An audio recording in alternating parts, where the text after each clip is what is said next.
guys, welcome back to my channel, and if you're new, I'm Stephanie. Today I am doing all the books I read in February, which, by the way, February literally flew by. I feel like January was the longest month of my life, literally, and February just literally jumped over it. But I want to talk about all the books I read in February. It's a couple, and if you guys already saw, if you haven't, I didn't do a February TBR because I blindly picked out my TBR for the month, and my main goal was to read a lot of the rom-com books I own because I'm not a rom-com girly. Like, I love forbidden, taboo, dark, mafia, romance. Like, I love my specific, give me something interesting. Rom-coms, like, they're cute to watch on like movies, but other than that, I'm usually not doing that. But my mistake was that I bought a bunch of rom-coms. Mostly all of them were thrifted when I first started my reading journey, and quickly discovered that I was more of a dark romance girly, if that makes sense. But my goal was to read a bunch of books, so I filmed a video and it's up on my channel. I posted it last week, which is blindly picking my TBR for the month, and I read a bunch of the rom-coms. I'm gonna probably do that video two times more throughout the year, just because I still have a couple more rom-coms to finish. I did give my ratings in the video, but I'm gonna go a little bit more in detail in here. So yeah, let's get into the video. Remember to like, comment down below, and subscribe, and let's get into it. Majority of the time whenever you're watching a video, I own the book just because I'm a physical like reader. Like, I like reading a physical book. I read sometimes on my phone or my iPad, like on Kindle, but majority of the time it's just physical. Like, there's probably like a 98% chance it's a physical book. I own them. But I recently did another video, and that was because literally like at 10 p.m. I decided to rearrange my bookshelves again, and I don't know where the books are. So for that reason, I'm just gonna put the picture here for you guys so you can see it. Because I like to be as accurate as possible, if I read a book in January, like the very end of January, but I already filmed this type of video, then I'll just mention it in the next month wrap up, if that makes sense. So we're gonna start off with Zeus, which Zeus is from the mythology series I read in January. This was book 6, and I ended up giving it 4 stars. I really like this, and I mentioned this in the January like in the January wrap up. I said that I was reading a bunch of the mythology books I have.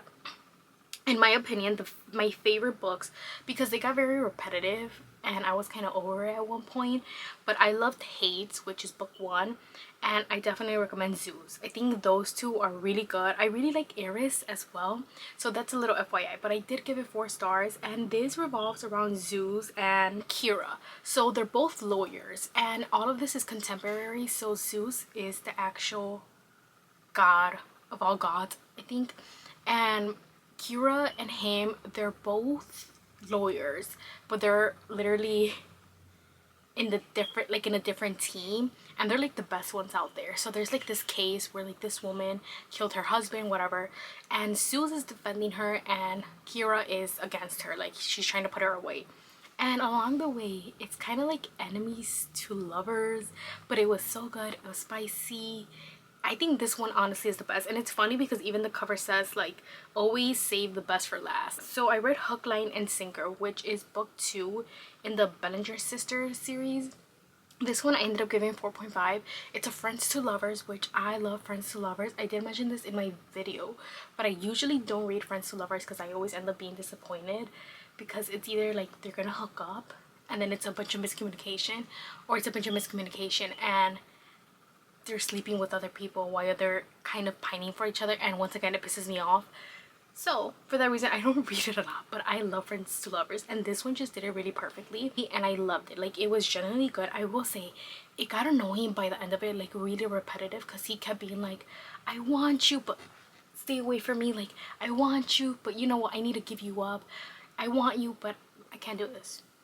It got annoying at one point. So for that reason, it's a 4.5, but I think this one is definitely worth reading. Like, I I like this duet, Godparent Trap. This is by Rachel Van Dyken.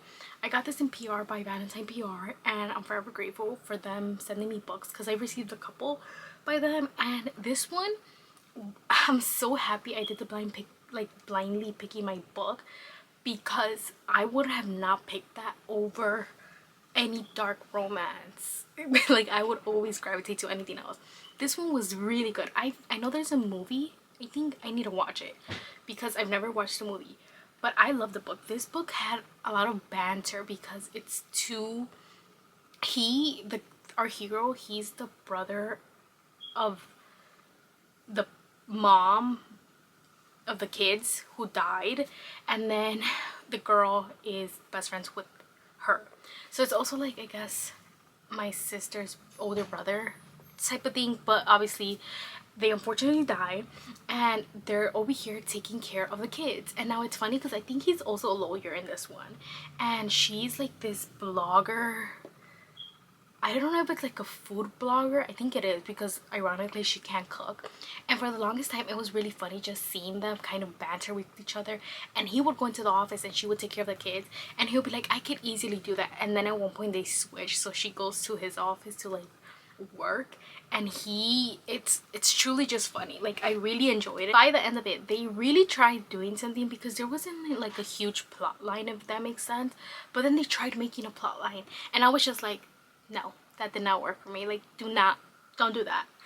And then I read The Unhoneymooners by Christina Lauren. I was really excited to read this because I think it was one of the first books I bought because it was so popular.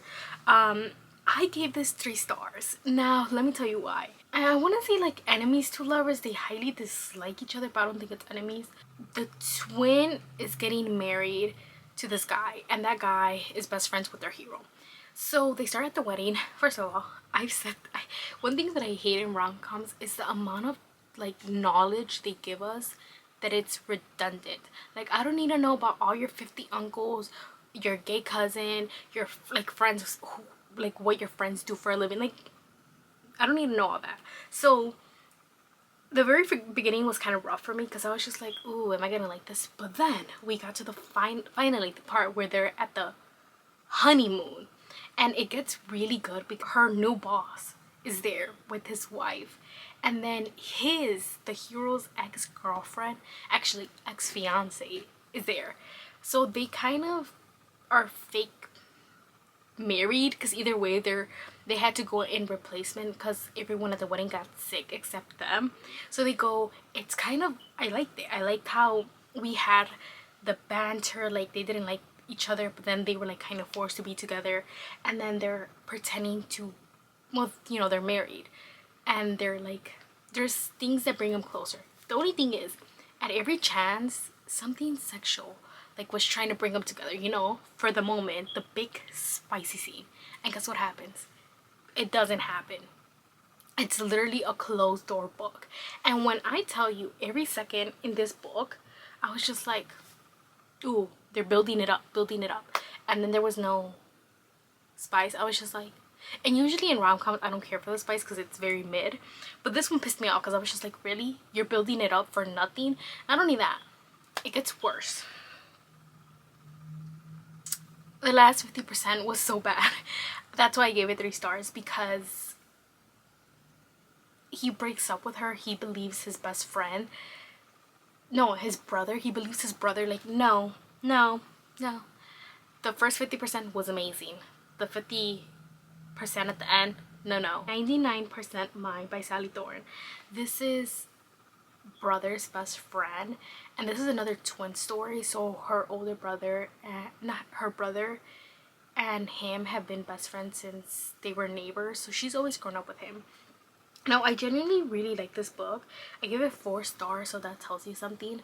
My main issue is that in the book, it's always been you from both of them. Like, they're crazy about each other, whatever.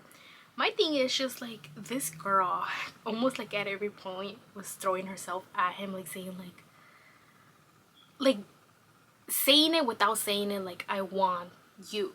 And you could tell she was in love with him, and they even had like these talks.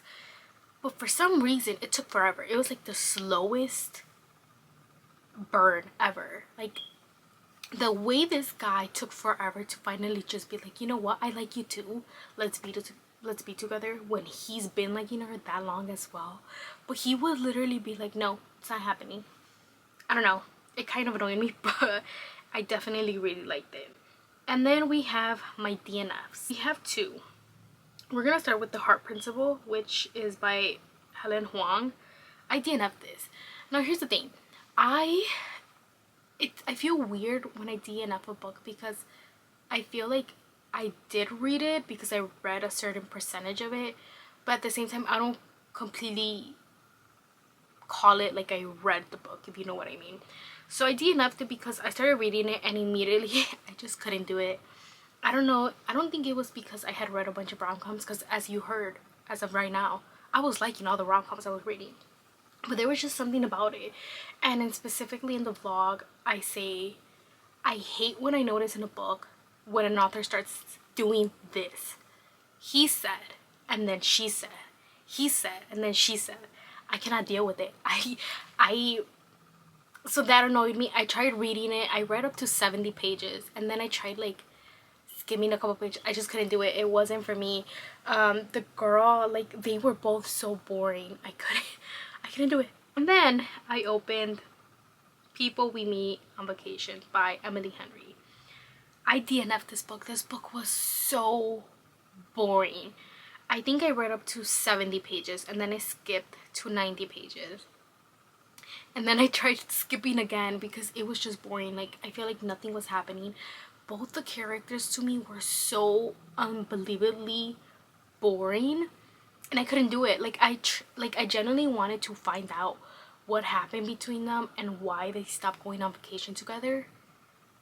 And I couldn't do it. So if you guys know what the main reason is, let me know down below, because I want to know. I still want to know. And then we're getting to the final books.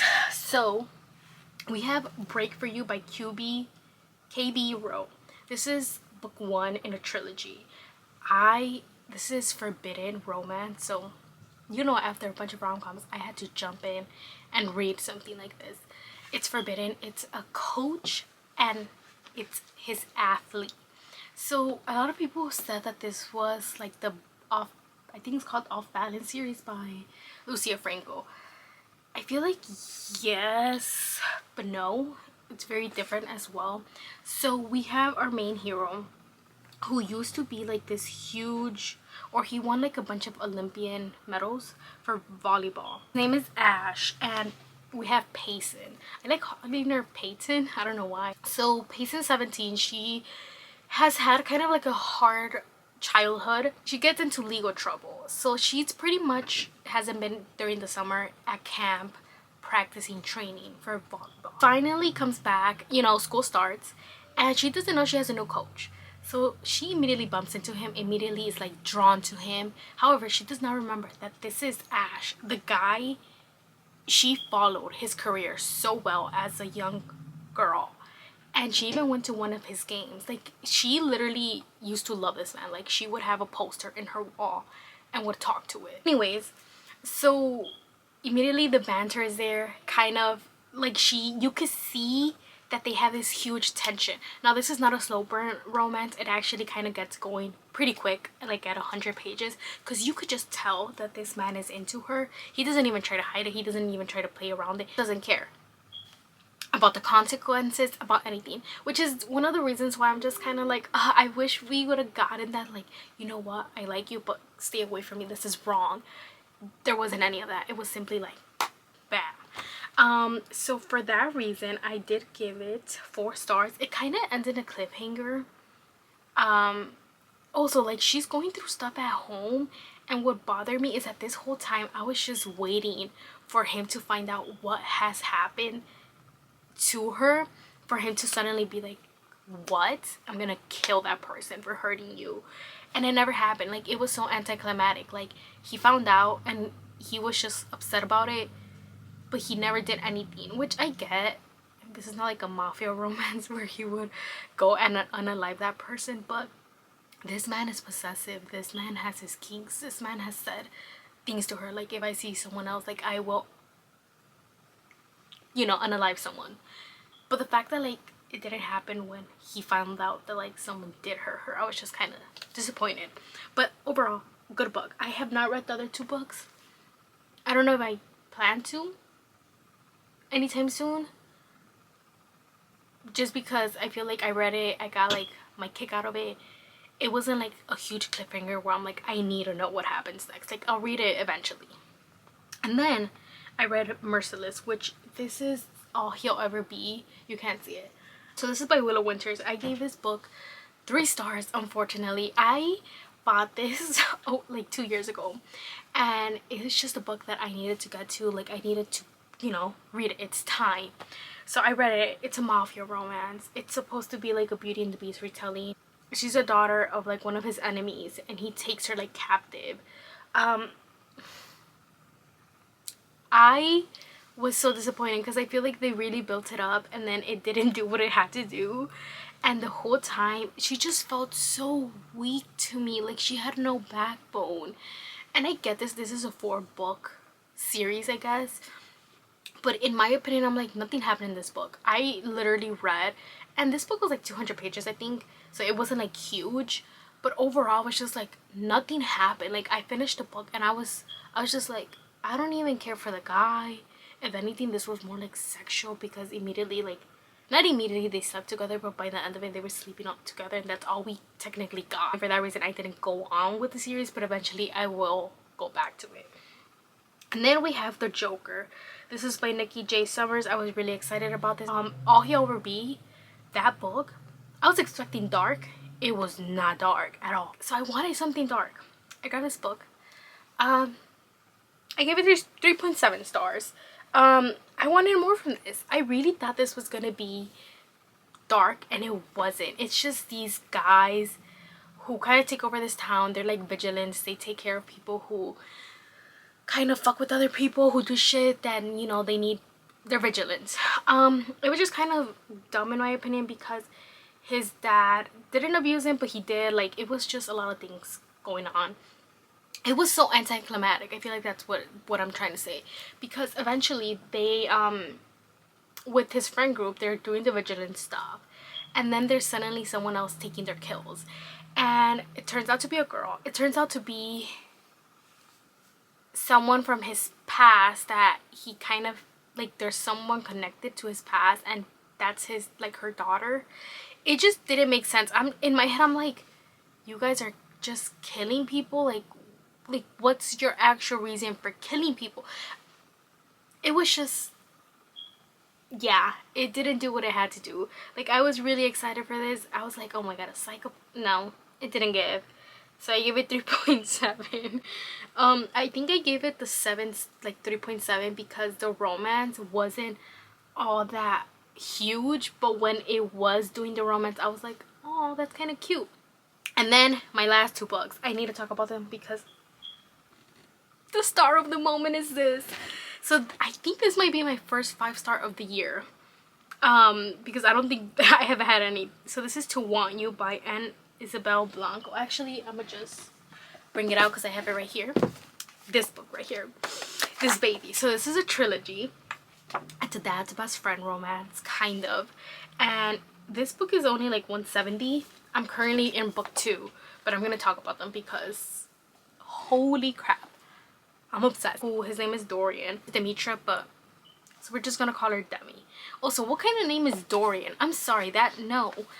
But the reason I'm obsessed with this, even though it has its kind of faults, like it could be better, it's because I had yet to read a romance like this in such a long time, where there's literally quotes that are so poem-like. Like, this man says some things where it's just like, I want to breathe her in and keep her.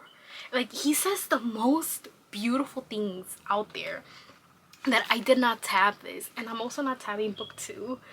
I think when I reread it eventually, like, I'll tab it, because he says the most beautiful things ever.